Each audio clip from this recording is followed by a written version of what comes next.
Welcome to Work from the Inside Out, a podcast that highlights real-life stories, practical strategies, and best practices for transitioning your career from unhappiness and dissatisfaction to fulfillment, meaning, and joy.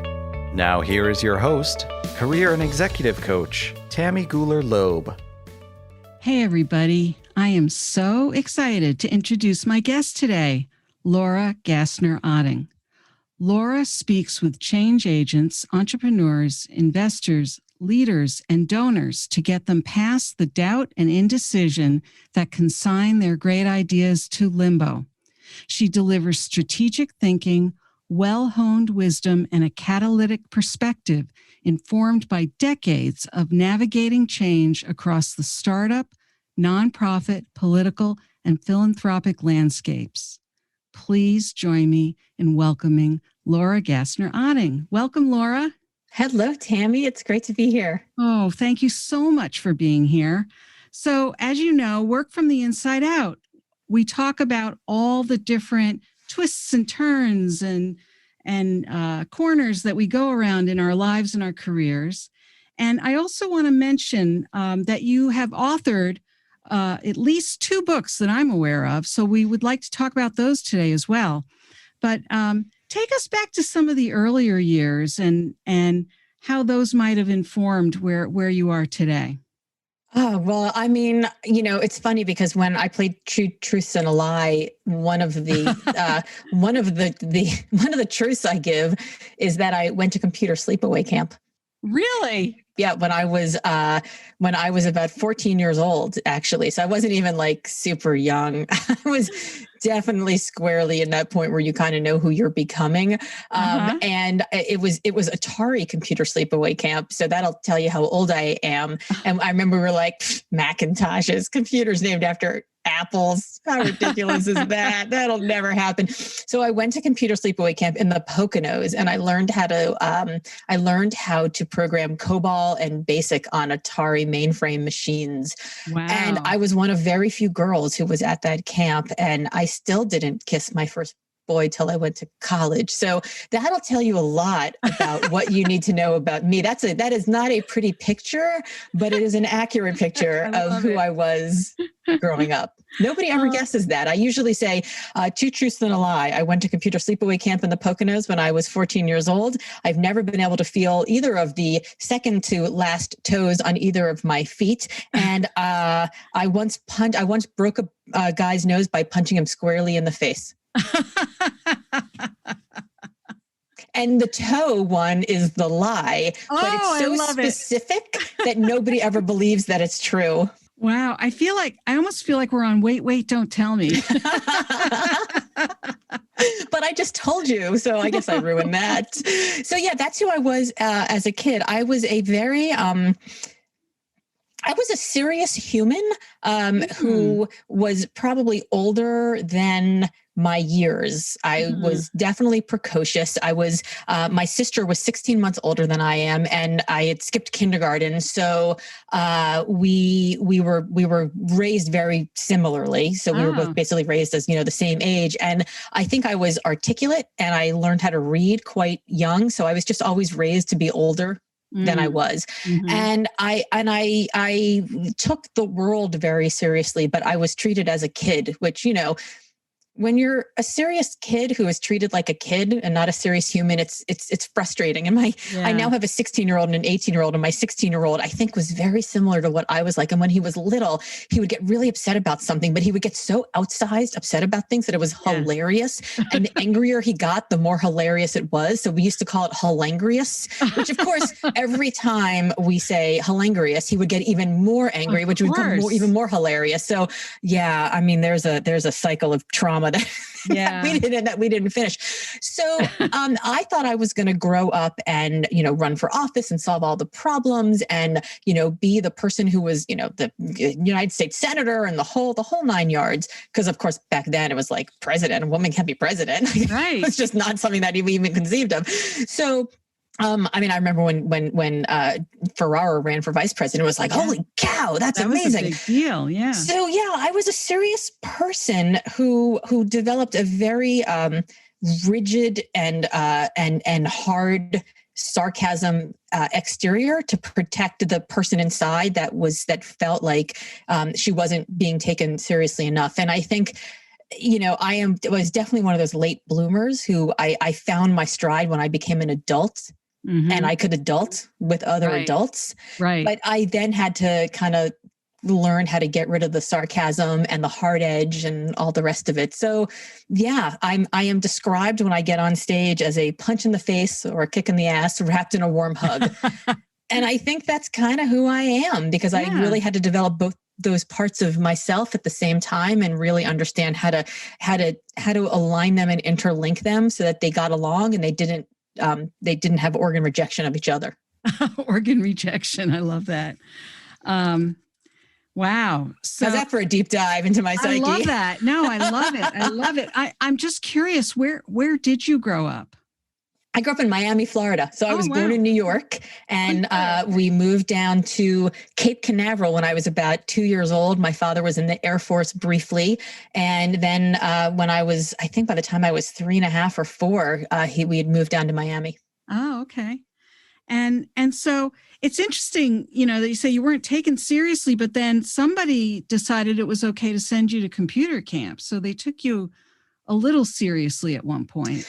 Yeah, I mean, I think this is like the beginning of the heyday of computers, like my dad was a really early adopter with technology, and I think he thought it was kind of cool. And I think it became clear that I was not going to be like the prom queen daughter. Right. At one point, I remember my mom saying, "Don't worry, Laura, you're the smart one." Now, by the way, never say that to your daughter. Oh, no. Even if she is smart, you just don't say it that way. It's not like my sister was dumb. My sister has 2 MBAs. I mean, she's no slouch, but she's, my sister was one of those kids who like came out of the womb beautiful and like never hit an awkward period. Like she just was always gorgeous, like always. And I came out of the womb awkward, and it took me a very long time to figure out how to what to do with the package. Right. So when you're 11 and 12 and 13, and the boy who you just have a desperate crush on has a crush on your sister, and your mom says, "Don't worry, Laura, you're the smart one." Computer camp really, you figure out that your kids, got to figure out a way to help them be happy somewhere. So I think my mom saw an ad in the back of the New York Times Magazine, and said, "What do you think about this?" And I was like, "Oh yeah, there was probably a cute boy in the ad or something," which is of course how they get you. And so I went, and I loved it. And honestly, I think if I had been born 10 years later, I probably would have ended up in Silicon Valley in the startup world. But, I missed that by 7 to 10 years. Yeah. Wow.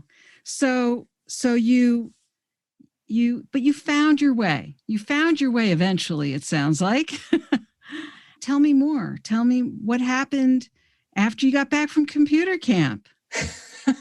Well, it took a lot of years still to be certain. When I was in 4th grade, I had a teacher who said, "Laura, you're a pretty argumentative young woman.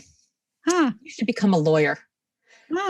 So of course, the first thing I told her was that she was wrong because, I was argumentative. But then I created a path a little bit subconsciously and eventually consciously to put myself in law school. Like I said, I was a serious young person. I remember, this is in the days of gas rationing. Carter was president. The Iranian hostage crisis, Iran-Contra, all of that going on. And I remember we used to watch the news every night at 6:00. And at the end of the news program, the anchor would do a little 2-minute op-ed type thing. You remember these days when they were your local news anchor was a trusted source of news. Oh, it wasn't opinion. It wasn't right. It was news. But at the end of the show, then they would give their opinion about a topic, right? It was a very specific, the opinion piece. Right. And I remember Dwight Lauderdale and Anne, I can't remember her last name, were the 2 anchors of the local Miami news station that we watched every night while we ate dinner.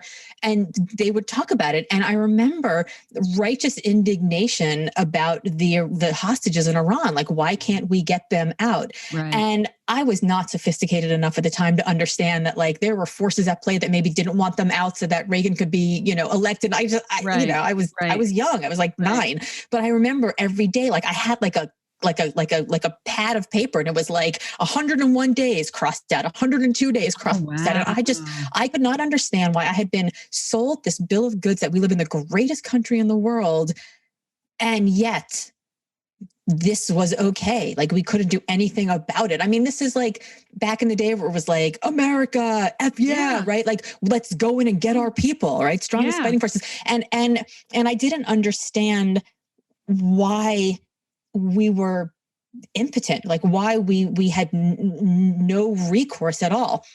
And so it was like, well, somebody needs to do something about this. Somebody needs to change it. I'm going to solve the problems. Who's solving the problems? Politicians. Politicians are lawyers. I guess I'll become a lawyer and I'll run for office and I'll solve all the problems. And that was like, that's who I was going to be. So I created that path that got me to law school, where I looked around the very first day and I was like, I've made a huge mistake. Oh, no. I don't want to be here. I'm not interested in anything the teachers are talking about. I don't respect my fellow classmates. This is not the place for me. Wow. And you knew that from like day one? From day one. Well, it also didn't help that I was the student who got called on day one on Torts 101 to like go 6 questions and 7 questions and 12 questions deep with the professor who was trying to make a point about how he was going to teach a class. And by question 13, I was in a puddle of tears. So, not exactly a warm welcome. Yeah. And I was still, that like, I'm going to prove it to everyone that I'm worthy type person. So, that was pretty identity shaking, as you might imagine, because I'd watched every, LA Law and every legal thriller and every movie and read 1L by Scott Turow and all of it. And I was like, I know the game. I'm going to do it. I'm the smart one. And then it turns out no one's the smart one, because the teacher wants to be the smart one. That's his job, is to be the smart one. And I went pretty deep into the questions, but I'm no legal scholar. Never was, never have been, never will be. And my, 2 hours of studying the case definitely did not compete with his 20 years of teaching the case. So that was my case. And I did what any young person in a bit of self-hate and misery would do, is I started dating a guy who was really bad for me. Oh. And I'd ridden my bike to fast forward about 4 weeks. I'm still hating it. Everything's terrible. I'm getting, C's and D's on all of my papers, because you can't be insatiably hungry for something that you don't want. I just couldn't. I can only imagine too that those were the first C's and D's you ever got in your life. No, actually, not true. Oh. When I was in middle school, I had a semester where I got straight C's in all of my classes. I was having a tough time. I mean, middle school's middle school's hard. Those are tough years. It's hard. So my parents actually marched into middle school, and every Monday morning for the 9-week quin of, when we had our that next quin, they met with each one of my teachers every Monday morning for 9 weeks. And they took away, I grew up very privileged. They took the TV out of my room. They took the phone out of my room. I didn't get to see any friends. I had to come straight home every single day. I mean, this was like martial law. Wow. So those are the only C's I ever got in my life. Like, after all that, it was fine. I wasn't allowed to see any friends. Jokes on them. I didn't have any friends. Oh my God. It was totally fine. Wow. So there I am. I'm getting C's and D's again. I also got some C's in the first semester of college because I discovered boys and alcohol and drugs. So there are lots of those moments in my life. I have a very checkered past. So this boy in particular, I'd ridden my bike to campus that day, and he was like, I'll give you a ride home. I'll put your bike in the back of my IROC Z, which tells you everything you need to know about this guy. I just want to stop at this campaign office. There's this dude who's running for president. I want to pick up some literature because, this is back before the internet. So that's how you had to learn about candidates. And I was like, Governor who? From where? Arkansas? I'm not a chance in hell. Right. But I walked into the office, and in the corner of this little strip mall in Gainesville, Florida, was this tiny black and white TV where then Governor Bill Clinton was talking about this idea of service in exchange for community service. And in that moment, I went from, I'm going to solve the problems, I can help, to that needs to happen. How do we get the right people in the right place to make that happen? And that was the moment where everything changed. Wow. Yeah. So what happened? I'm dying to know. So I started volunteering on the campaign. I started volunteering on the campaign, and about 3 weeks later, all 4 principals came to this little tiny town of Gainesville, Florida. Bill and Hillary, Al and Tipper Gore, and we got 36,000 people to show up at this rally. Wow. And National was like, who are those volunteers? Nice. We need to hire them. And by hire, I mean, how much do we need to pay them in ramen soup and idealism for them to get on a campaign bus and fly all over drive all over the country and put on rallies? It turns out it doesn't take that much ramen soup and idealism when you're really miserable where you are and you have just been given a life preserver that you never even realized you needed. So I dropped out of law school. The boy told me that it was a terrible mistake. The dean of the law school told me it was a terrible mistake. The Torts 101 teacher told me it was a terrible mistake. Joke's on them. Not a terrible mistake. That unknown presidential hopeful ended up in the White House, and so did I. Aha. Okay. So you joined the campaign, and that led to your next role after that. So did you travel the country with the campaign, or were you assigned to a particular state? What kinds of things? No, we traveled the country. So I became part of the advance team, which are the people who drop into towns, tiny towns, whose names they'll never remember, and throw rallies for tens of thousands of faces so that they'll never forget. So you get there like 3 or 4 days ahead of time. Maybe if you're lucky, they give you some walkie-talkies. Again, this is like before cell phones, and like you had to be really cool to get a walkie-talkie. Like they'd be like, all right, we need you in Poughkeepsie tomorrow. We need you in Raleigh-Durham the next day. And so you would go, and basically as the candidates were coming into town, you were leaving to go to the next event. Like you weren't even there anymore. Yeah. So I learned so much in that experience. But I think the biggest lesson I learned, and I've never actually thought about, I should write about this. I've never really thought about the lessons that came out of that. But I think the biggest lesson that I learned was like, just say yes. Just say yes to everything. You can figure it out later. Like even if you think you are in control, all you really have is just the illusion of control. I mean, if 2020 taught us anything, we all had a lot less control than we thought we had. Oh yeah. So you say yes, and you figure it out after. What would you say? This is going to be a very coach-like question.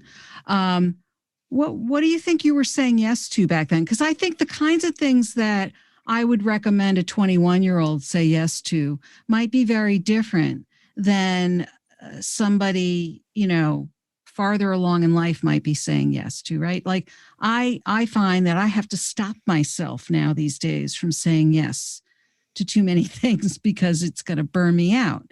So I get what you're saying about saying yes to everything at that point, because the world is your oyster at that point. You're just on a complete learning curve, right? Yeah, I agree. And I've done a lot of writing about how to say no to things and what to say no to and how to say yes better to the stuff that makes more sense. And I wrote about it in Limitless also.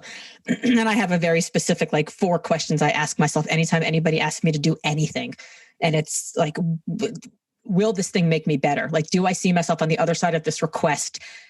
The other side of this, whatever the thing is, like join our committee, chair the PTA bake sale, like write a book, do a speech, whatever it is. Do I see myself on the other side of this any closer to the goals that I have?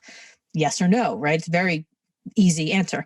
The second question is, will this thing help someone else? So if it's not going to help me, but it's clear that it's going to help someone else, then that's a pretty easy answer for me also, right? I'm going to say yes to that. So many times the things that we say yes to pay us nothing but like good karma. And you just have no idea where along the way that's going to work out. Like you just don't know. You don't know where people end up. Right. I am a big fan of collecting interesting people, regardless of their title or their status.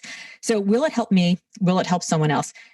will this thing cause me joy? So like Marie Kondo, that request, right? Like if it's not going to help you and it's not going to help someone else, but you're going to have such a good time doing it, it's going to cause you joy, it's going to fill your soul, then say yes, like whatever, you figure out your timing.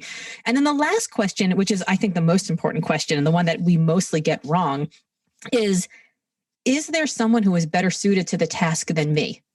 Should somebody else do it? Would it be better? Would it be better for this person if somebody else did it? And if that's the case, then your job when you get asked to do something is to say no to the thing, but I can introduce you to the right person. Yep. And that's a great way to do something that's good for you, good for them, causes you joy, and actually gets their problem answered. So that's a sidebar that I do work very hard at. It's a great sidebar though. This is perfect, because, it's funny. I just did something like that today with somebody who came to me with a request, and there would have been a time where I would have said yes to it. And I realized, no, there's someone else out there who can do it better. And I was really happy to refer them to someone else who I know will do better by them.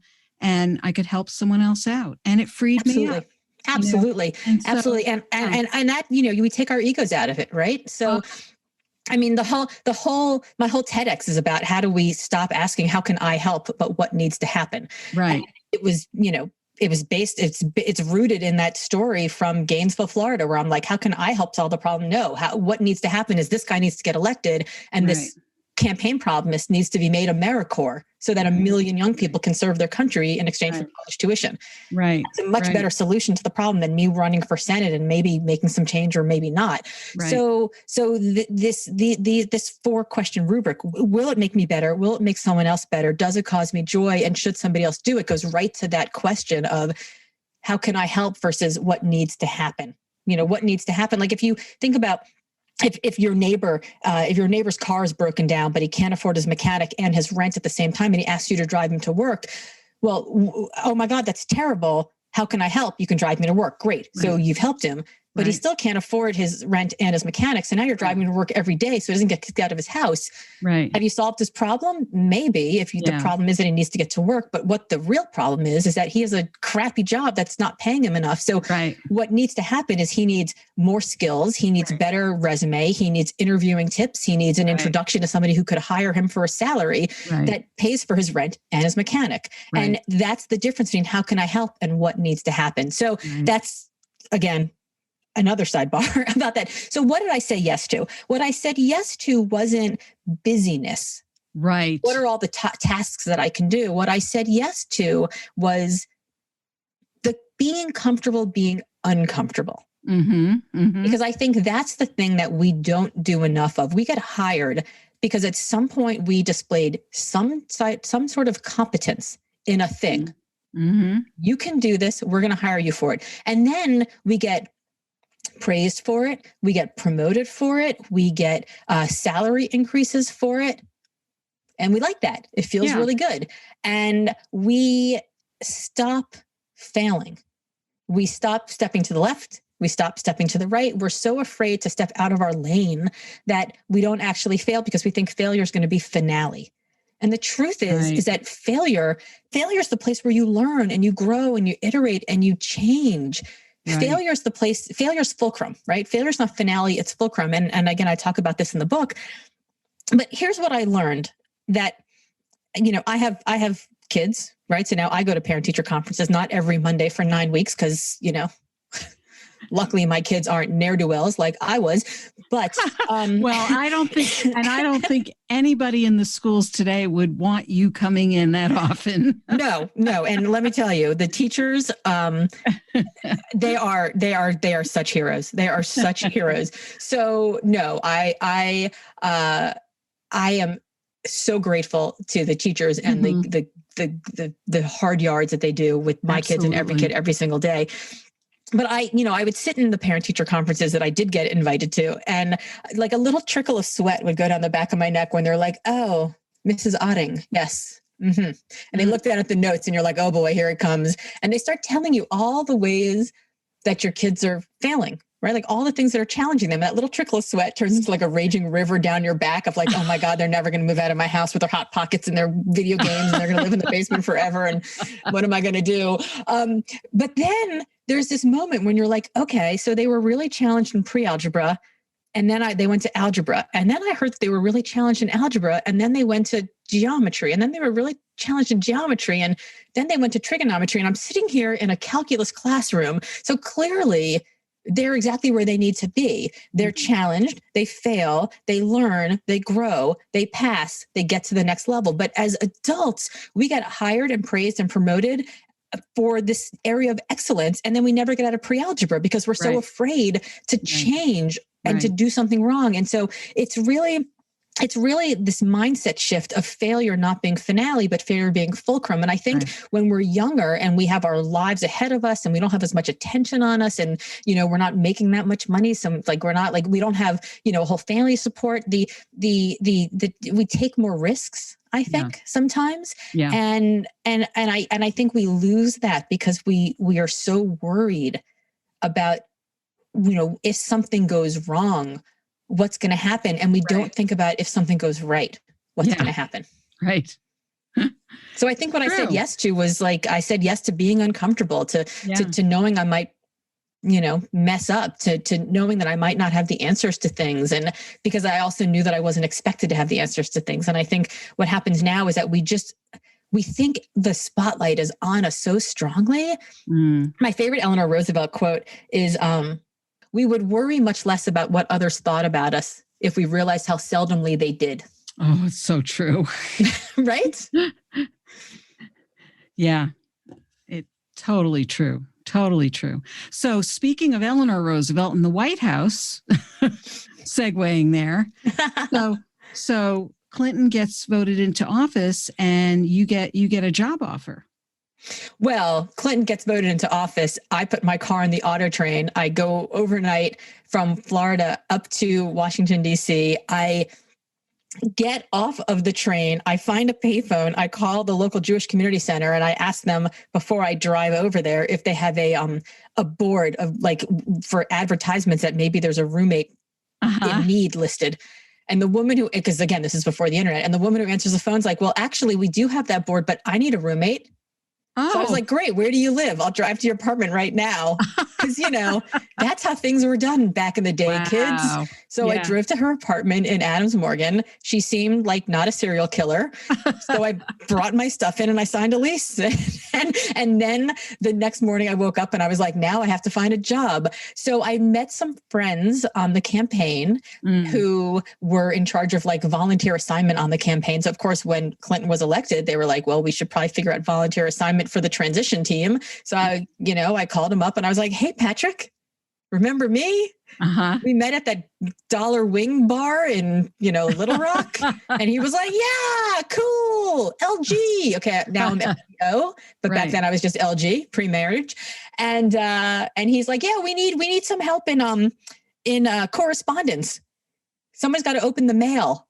So the next day I literally put on my mother's old suit and I walked down to 1101 Vermont Avenue and I started opening mail and I volunteered. I opened mail for 6 weeks. And then Clinton was inaugurated. I got to go to the inauguration. I got to go to the inaugural ball. I got to walk into the White House at 12:01 p.m. and open more mail. I didn't have a job for probably 2 months. Oh, really? I didn't have a paid job, but Patrick became then the volunteer coordinator for the administration. So he was like, yeah, Laura, where do you want to work? And I was like, well, I want to work in political affairs, the first lady's office, or this national service idea, kind of in reverse order, right? National service was my most interesting. And I thought Hillary was the bomb. Yeah. So he calls me the next day and he was like, national service needs somebody to enter data. Dream come true. So I go and I'm not even working in the White House, but I'm working in the auxiliary building to the auxiliary building. I'm there for 6 weeks, data entry. And he comes up to me one day and he was like, hi, I'm Eli Siegel, puts his hand out to shake my hand. And then he said, you look like you're working pretty hard. You've been here every day. I've seen you. You're pretty industrious. I wonder if you want to do a project for me. I was like, yes. Yes. And so then he says, the Peace Corps was an immediate success from the moment that it started. where the war on poverty was dead on arrival even before the president had signed the order. Can you go find out why? Because we want to make sure national service is a success. Okay. It's just an easy question to answer, right? Simple, easy, no problem whatsoever. So that's what I did. I did that report, and I gave it to him, and he asked his chief of staff to put me on payroll, and that's how I got the job in the White House. That's so cool. It's a shaggy dog of a story, huh? It's a great story, though. I mean, there's a lot of things that you're talking about here that really resonate with me, because early in my career, I worked in City Hall in Boston for the mayor. Mm-hmm. And there were some similarities, even though it was you were at a much larger scale. There's something about that sort of scrappiness of just doing what needs to get done wherever they put you, kind of thing. Mm-hmm. And I remember the days before we had the internet and all of that. And you just, it really resonates. Yeah, but the lesson here is this. You put yourself in an interesting place with interesting people. Right. And interesting opportunities arise. Right. Right. I've been doing this deep dive into the idea of luck in the last few days because I want to write about it in my next book. Yeah. And it turns out that there is actual science that says that you can become luckier. Yes. And actually become luckier. And the ways to do it are to be optimistic, are to try new things, are to be extroverted, are to go out more, are to put yourself in the deal flow. So like just being around, like the reason that I was even there in the first place is because I happened to meet Patrick at some nickel beer night that all the advanced staff were going out to afterwards. And I was exhausted. Yeah. And I'm a raging introvert. And the last thing that I wanted to do was like go out to a bar with a bunch of strangers when, by the way, I didn't actually have a legal ID at the time because I was still 20. And I did it. And you do it. And the serendipitous meeting of random people ends up becoming the people that you know. Like I closed the book. One of the two closing stories of the book is about the former Treasury Secretary, Jack Lew. Mm-hmm. The reason I know Secretary Lew is because he worked in the Office of National Service with us way back when. Mm-hmm. And his story is one of leaving this, big law firm job to come write this, this legislation for this tiny program that Congress might not even pass. But he thought Eli was an interesting person. He thought it was an interesting idea. And so he said, I'll do interesting things with interesting people. And out of that, he met the Clintons. Yeah. And he met Hillary and he became her chief of staff he became head of OMB. Then he became chief of staff for state. Then he became Obama's chief of staff for the White House. Then he became Treasury Secretary. I mean, he didn't leave that law job to come write the legislation because he wanted to be Treasury Secretary. Right. He just did interesting things with interesting people and interesting opportunities came about. So when I say say yes to things, right. These are the things I'm talking about. It's not random. There's some gut instinct that goes into that saying yes. Yeah. And one of the things that I read about the science of luck is actually the people who are lucky are the ones who trust their gut, and you can get better at building better gut instincts. Yes. Yeah. I've been thinking about that a lot myself lately. And when I hear somebody say, for example, oh, well, I was just lucky, it's almost like they're not taking any ownership or responsibility for it, when in fact, I don't agree with that. I mean, they can say however they want, but there is a piece of ownership in that, Yeah. You're trusting your gut. Yes. And I think that it is a disservice when people say they were just lucky, because it paints the inaccurate picture that other people can't be lucky like that. Or I have people who are like, oh, it's just LGO luck. You just have magic. And I'm like, no, I don't have magic. I work my ass off. That's right. And I also have an unbelievable amount of privilege that I use every ounce of that I can. Right. And I do have luck, and I work hard to create more of that luck. Right. So I was interviewing somebody on my podcast who said that opportunities, something like opportunities were where the blessings found her luck, or something like that. And opportunities is where the blessings found her hard work. Mm-hmm. And I was like, yeah, that's it. Right. Like there are these serendipitous things, but I know plenty of people who work really hard at making the wrong decisions every single time. It's like they never miss an opportunity to miss an opportunity. And you just look at them and you're like, why did you not just say yes to that thing? Why did you not try that? Why did you not just like do the thing and see what happens? But it's like every time they have a choice, A or B, they just choose the wrong one. Yeah. Yep. Yeah.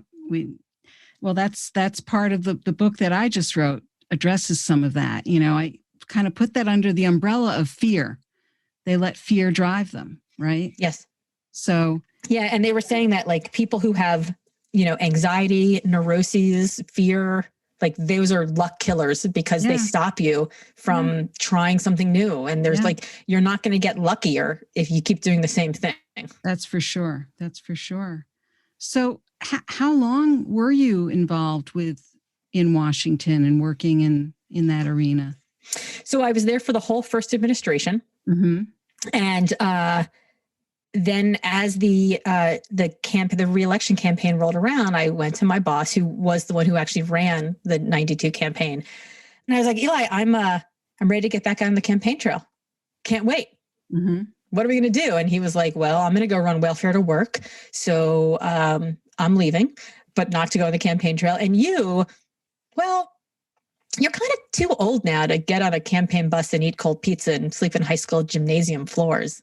I mean, all of like 25 at the time, but that's like donkey's years in campaign, right? I would have had the walkies at this point, right? I'm not even had cell phones by now.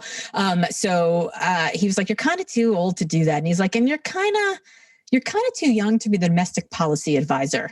So why don't you go talk to my friend Arnie Miller, who runs one of the biggest search firms in the country that does exclusively nonprofit work, and he'll find you a job in the nonprofit sector, and you'll hide out for 4 years, do something policy related, and then come back and do something big on the Gore campaign. And I was like, that sounds like a great plan, Dad, right? I was like, he was a total father figure to me. So I went to go sit down with Arnie about a week later. Mm-hmm. And Arnie is the person to whom I dedicate my second book, Limitless. So Eli, I dedicated the first book. Arnie is the second book. I've had 2 mentors in my life. I've dedicated one to each of them. So I told my husband for my next book, he'll finally get his due. But so I sit down with Arnie, and Arnie tells me, what he does. And he's going on and on about headhunting and nonprofits and all the nonprofits I could work at. And all I'm hearing is, the job's in Boston. His job is in Boston. He works in Boston. Yeah. The guy I'm dating now, who doesn't drive an IROC Z, is about to move to Boston. I think he's the one. So I say to Arnie, well, enough about those nonprofit jobs. Tell me about your job. I should go work for you. And he's like, you should come work for me. And I was like, great. What do you do? So I became a headhunter in Boston. And I'm proud to say that I have now been married to that non-IROC Z driving guy for almost 25 years. Wow. So back then, was it Isaacson Miller? It was Isaacson Miller. It was. Okay. Yeah. Yeah. So you became a headhunter. I became a headhunter. And it turns out it's actually the perfect job for me because I got paid to be a professional yenta. I got paid to ask all sorts of personal questions. I got paid to hear people's stories. I got paid to fix them up. I was a professional matchmaker. It's a great job, especially for someone who's an introvert who thinks like a good defense is a good offense. So like, I got to ask everybody questions about themselves. I didn't have to talk about myself. I mean, this is like, I'm going to like go get a fetal position after this conversation. But I got to ask people all sorts of questions and understand why they did what they did and what drove them. Yeah. And I got to hear about the mother or the father or the teacher or the nurse or the coach or the diagnosis or the world tragedy or the thing that happened in their life that made them take a left turn or a right turn or a U-turn and choose the path that they were on or the path that they wanted. And it was a blessing and a burden, but it was a gift every time. And I got to interview thousands of people in these moments of major bowel-shaking career crises or identity reshaping career and personal choices. And And I got to steward organizations through disruption, through growth, through opportunity, and no two searches were ever the same. Yeah. And each search lasts anywhere from like 3 to 6 months. So it's like you're in, you're out, you're done, and you're doing 4 to 6 of them at any given time. So there was constant, it was just, people are endlessly fascinating to me. And it was just an endless stream of them. Well, and just for our listeners, Isaacson Miller does mostly executive level searches in the nonprofit arena, but that's a vast arena, everything from hospitals, universities to, more just very large institutions, but also I think more medium-sized. Yeah, I mean, we did everything from local domestic violence shelters and charter schools to the Kennedy Center. I mean, it was, everything. I did work for the United Negro College Fund. I did work for the ACLU. I did work for environmental organizations, for gun control organizations. It was universities, foundations, hospitals, research institutions, advocacy organizations, political groups. It was, and they were by and large progressive, because that's the work that we did. Right. But the work was all mission driven work. We even did some corporate work that were sort of socially responsible businesses. Right. It's a great organization. Absolutely. So what a wonderful place to springboard to. Yes. It was a wonderful place. And I did learn from the best and the brightest how to do this work in just smart ways. And then I had a moment of rage. Ooh. I had a moment of rage where I had the realization that the way that the executive search world works by and large is that they charge 1/3 of the first year's cash compensation for the search, which means that if you're looking for the CEO of the Kennedy Center, who's going to make $600,000 a year, your fee to do that search is $200,000. That's a pretty nice fee. Yeah. Now, if you're looking for an executive director for a local domestic violence shelter, that person may be making $60,000, which means that your fee for that search is $20,000 a year. Now, I will tell you that it is a lot harder to find the CEO of a domestic violence shelter than the CEO of the Kennedy Center. Right. So, I mean, obviously, there's a ton of work that has to go into it. You're managing a huge board of directors, a huge search committee. It's a very public search. It is a complex search to do the search for the head of the Kennedy Center. Right. But it is a lot harder to find somebody who's going to turn their life upside down to run something that is so difficult and so important as a local domestic violence shelter. So it is a lot of work. It is a different kind of work. It is heart-wrenching work. Yes. And because Isaacson Miller, like most search firms, is a for-profit, the bottom line matters. Like, they cared about the mission of their clients, which is why they did only nonprofit work. But there was an internal pressure I felt. And again, I write about this in my book, and I may be the only one who felt this way. I don't know. But I felt that there was an internal pressure to cater to my bigger clients first, because, $200,000 fee, right? Like that's just how capitalism works. Right. And which meant that the domestic violence shelters and the charter schools and the local advocacy groups were getting the last 5% of my time. And I felt like the money, the $20,000 was going to be missed a lot more by those smaller groups than the $200,000 by the bigger groups. And it just didn't sit right with me. Yeah. So I thought about if there was a way that we could change the business model so that we were charging our clients by the complexity of the work. Again, Kennedy Center, very complex. Domestic violence shelter, very complex. There was a lot in the middle that was maybe less so, possibly, but every bit of work, they needed more hours at different parts of the search than others. Every search, as I mentioned, was completely different. Yeah. So I marched into Arnie's office one day, and I was like, I told him this whole story. And I said, I think there's a new way that we could do this work. And this is the way. And he was like, well, I'd like to keep doing things my way. And that is the door. So he basically said, you're welcome to stay and keep doing things the way you've been doing them. We love you. We think you're great. Or you can leave and do things your way, but you have to make that choice. And I got to the point where it was very clear to me, because of where I was in my thinking, that I was not actually part of the solution for my clients. I wasn't part of the solution that I thought I was. And again, it's nothing against Isaacson Miller. They do great work there. Yeah. But it wasn't the solution that I wanted to be for my clients. Right. So that left me in only one place, which is that I was part of the problem. Now, Mm. Isaacson Miller does lots and lots of work. They've skewed much more to much larger organizations now. And so it works for them. But I just felt like the vast majority of the nonprofit sector was not getting the most important resource that they needed, which was talent. And not only that, they were not being left with the capacity to do the work on their own after.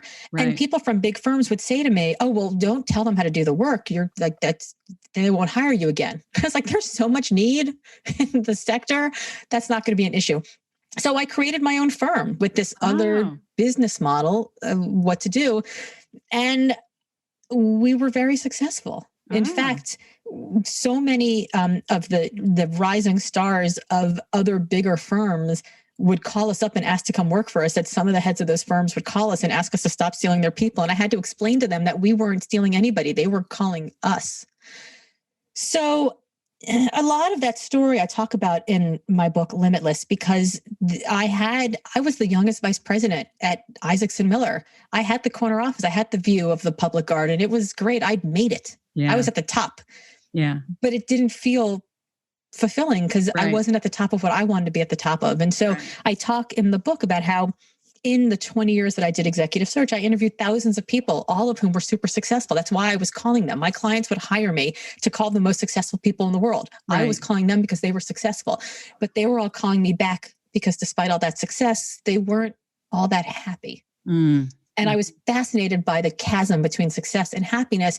And then I started looking at my own life, dropping out of law school to join the campaign, leaving, the White House when I could have just stayed for the second administration to go into executive search, leaving the big firm to start my own thing. And then 15 years into running my business, selling it to my people because I'd had a moment where I was like, I think I'm done here. I think this company needs different leadership. I think I need to do something else. And I've made it to the top of what I wanted to do here. And I'm ready to do something new. Yeah. So I started thinking about the changes that I made where I wanted to have both success and happiness. And that is really what forms the cornerstone of Limitless, which is this idea of consonance. When you're in alignment, when you're in flow, when what you do matches who you are and all the things that I had to do in order to get there. Yeah. And so that's really how that culminated in the book Limitless. So did you close your firm or did you sell it to somebody or? I actually sold it to the women who helped me build it. Oh, okay. So they continued on and then you stepped away and wrote your book at that point? Well, so I sold it to them. It was a great exit. They're thriving. In fact, they're thriving so much, I joke around that I should have left earlier. But they're doing very well. And I didn't. I made the mistake of saying yes to lots of different things without really knowing what I wanted to do because I was so busy running the firm. Yeah. And managing the exit that I didn't have time to think about what I wanted to do next. But I am not somebody who does well without a professional identity. And when I was no longer LGO CEO, I was like, who am I? So I said yes to stuff. And I said yes to stuff for about 6 weeks. And it took me about 6 months to unravel myself from the 6 weeks of commitments I made.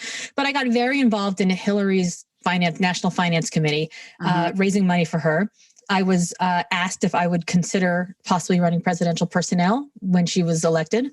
There are a handful of people who are, who had history with the Clintons and also who understand mission-driven leadership. And I'm one of those people. And I don't know that I wanted that job. It's kind of a tough job if you're an insider. And I was definitely not an insider. Yeah. But it's a pretty impossible job. So while I was raising money and trying to figure out whether or not I would do maybe the first 100 days and having this identity crisis, I started a blog, lauragassnerotting.com, very clever name. And I started blogging about stuff that I cared about problems in the world and why we're not solving them. And one of them was this idea about asking the wrong question. And a friend of mine, who was the executive producer of TEDx Cambridge at the time, said, Laura, you should give a TEDx about this. And my immediate reaction was no effing way. That's terrifying. I don't want to do public speaking. I've never spoken public before. No, thank you. Like I've done, presentations in boardrooms, but speak in front of an audience without notes. No. Yeah. Now, my older son at the time was in the car with me. He heard me take this call on speakerphone and he said, hey, Mom, don't you tell me I have to do things that scare me? And don't you tell me if it doesn't challenge me, it doesn't change me? And don't you tell me that life starts on the other side of the fear? And I'm like, you don't listen to me when I tell you to pick your socks up off the living room floor, but this you're listening to? Yeah. And he's like, yeah, so what gives, huh, Mom? Boom, gauntlet thrown. I had to call her back. I had to say yes. And 6 weeks later, I'm on the TEDx stage in the middle of that red circle at the Boston Opera House, which is 2,600 seats and 3 mezzanines and gold gilt walls and crystal chandeliers. And I am speaking. And it was terrifying, just as I expected. And I have to tell you, I can't even watch that talk anymore because I'm like, I am a TED talker is like how I speak. Now I get on stage and I'm like, cocktail party me. I'm storytelling and I'm laughing. But that was the first talk I ever gave. That talk got some attention and I got offered to speak in Boise, Idaho for $1,500 and airline tickets. And I was like, well, I've never been to Boise. This is interesting. So I wrote a 45-minute keynote. I flew out to Boise. I spent the night at the hotel, showed up the next morning, gave a talk where I was clinging to the lectern the entire time. And they handed me $1,500 and a hat with a potato on it and sent me home. And I was like, that's kind of cool. Tell me more about this job where I fly somewhere, I speak, and you hand me money. I like it. Now, remember, I'd spent the last 20 years doing consulting. So there's no deliverable. I have no homework. I can just leave with a bag of cash. Yes. And you get to talk about something you care about. And talk about something I care about. And, so I was like, well, this is fascinating. So then I was like, I'd like to do more of this. And so that talk got attention. And I started getting asked to speak more. And then I did some, very deliberate speaker training and because if I'm going to get up there in front of people, I better actually do well. So yeah. I did some training and I became a speaker. And then as I got offered higher rates, I started noticing that the people who were getting those rates and more all had books. So I was like, I should get me one of them. Now, I'd written a book in 2007 about transitioning from corporate to nonprofit work because Kaplan Publishing called me one day and asked me if I would do it, which was a ridiculous stroke. That's a ridiculous stroke of luck that I put myself out there to receive, right? I'd written blog posts about the subject and they were Googling for experts. And so they found me. So I didn't have a book about the things I was talking about now. Best case scenario, worst case scenario, I did have a book, but the book was like Nonprofit Girl. Right. And I'm not out there talking about nonprofit things. Right. I'm talking about confidence and careers and how to live your best life and all the rest. So it turns out that quote unquote nonprofit girls don't get really high fees in speaking because they're nonprofit. So that wasn't going to work for me. So I realized that I had a brand problem. So I had to write another book about what I was doing to put a stake in the ground about who I am. And so that's why I wrote Limitless. Yeah. Wow. Yeah. And that brings us up to today. Wow. And so, but you're also doing other things. You're not just speaking, you're also coaching. Yes. Right? Yes. So, my day consists of, keynote speaking. It consists of executive coaching. It consists of writing for various publications. It consists of doing research for my next book. I have a podcast that I'm doing because I'm doing interviews for the book and I'm just doing them in podcast form. And yeah, that's and in media here and there. Yeah. Yeah. So I know you keep busy for sure.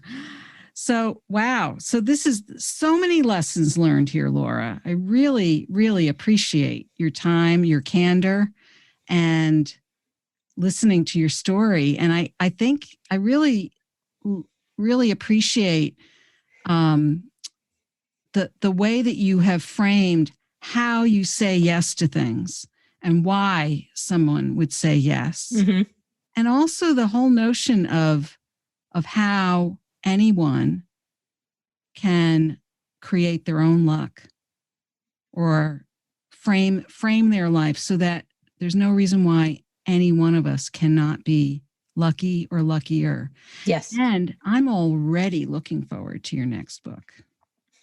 Me too. I can't wait to start writing it. Yeah.